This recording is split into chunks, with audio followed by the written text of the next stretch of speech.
ఆగండి. అరే ఎలా కలుస్తావు? వాళ్ళు ఎలా కొడుతుంది? ఎమ్మెల్యే గారు చెప్పి పర్మిషన్ తీసుకోవాలి. వెట్టాపుతావా ఎమ్మెల్యే గారిని కలిసేదానికి? అరే చెప్తున్నా చాలా పనిలో ఉన్నారు ఆయన. చాలు కానీ సుబ్బయ్య రా. ఏంట సుబ్బయ్యని ఆపుతారు? రా సుబ్బయ్య. ఏంటన్నా? అన్నా ఏమయ్యా వెంకటేశ్వరరావు, బుద్ధి ఉందంటే సుబ్బయ్య అన్న వస్తే ఆపుతారా? బుద్ధుందా? 40 సంవత్సరాలు పార్టీ కోసం అంకిత భావంతో కష్టపడ్డాడు. 3 సార్లు సర్పంచ్ గెలిచాడు. 10 ఎకరాల ఆస్తి అమ్ముకున్నాడు. ఇలాంటి వాళ్ళని మన చంద్రన్న ఏం చెప్పాడు? గుండెలో పెట్టి చూసుకోమన్నాడు. బుద్ధుందా? అలా ఆపచ్చా?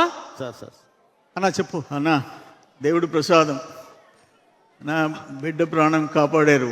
ఇంతకీ బిడ్డకి ఆరోగ్యం ఎట్లా ఉంది? చంద్రబాబు నాయుడు గారి పుణ్యమైన ఆరోగ్యం బాగుంది. బయటకు వచ్చాడు. మొన్న లెటర్ ఇచ్చాను, హాస్పిటల్ బాగా చూస్తారా? ఇచ్చిన ఎల్ఓసి వల్ల ₹1 జేబులోంచి ఖర్చు పెట్టకుండా నా బిడ్డ ప్రాణం కాపాడుకున్నా. మీకు రుణపడి ఉండా, చంద్రబాబు నాయుడు గారికి, కుటుంబ ప్రభుత్వానికి రుణపడి ఉండా, అది చెప్పేదానికి వచ్చా. దేవుడు ప్రసాదం నీకు మేము చేసేది తక్కువ అన్నా. నువ్వు కష్టపడ్డావు.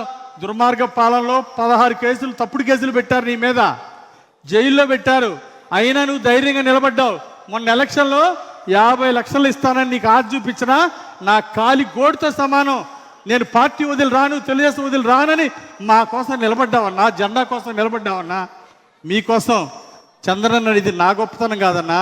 చంద్రబాబు గారు ఇచ్చిన ఎల్ఓసి లెటరు నీ బిడ్డను బతికిచ్చిందన్నా. నాకు అదే సంతోషం అన్నా. అదొక్కటే కాదు, లోకేష్ బాబు గారి వల్ల, ఆ డిఎస్సి వల్ల నా బిడ్డకి ఉద్యోగం వచ్చింది. అన్నిటికంటే స్వతంత్రంగా, ప్రశాంతంగా మా గ్రామాల ప్రజలు బతికే పరిస్థితి కూటమి ప్రభుత్వం వచ్చిన తర్వాత, ఇటు చంద్రబాబు నాయుడు గారు, లోకేష్ బాబు గారు, బీజేపీ వల్ల వచ్చింది. ఒక లింక్ రోడ్డు, ఒక డొంక రోడ్డు, సిమెంట్ రోడ్లు, అన్ని పనులు, అభివృద్ధి సంక్షేమ కార్యక్రమాలు చేసుకొని ప్రశాంతంగా బతుకుతున్నాం. మేమందరం రుణపడి ఉన్నాం కుటుంబ ప్రభుత్వానికి, మీకు అన్నా.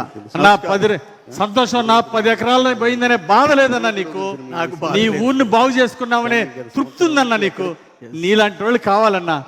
ఇలాంటి వాళ్ళేనయ్యా చంద్రబాబు గారు గుండెల్లో పెట్టి చూసుకోమన్నారు. చెప్పు. గన్మ్యాన్ కొత్తోడు సార్. గవర్నమెంట్ కొత్తడా?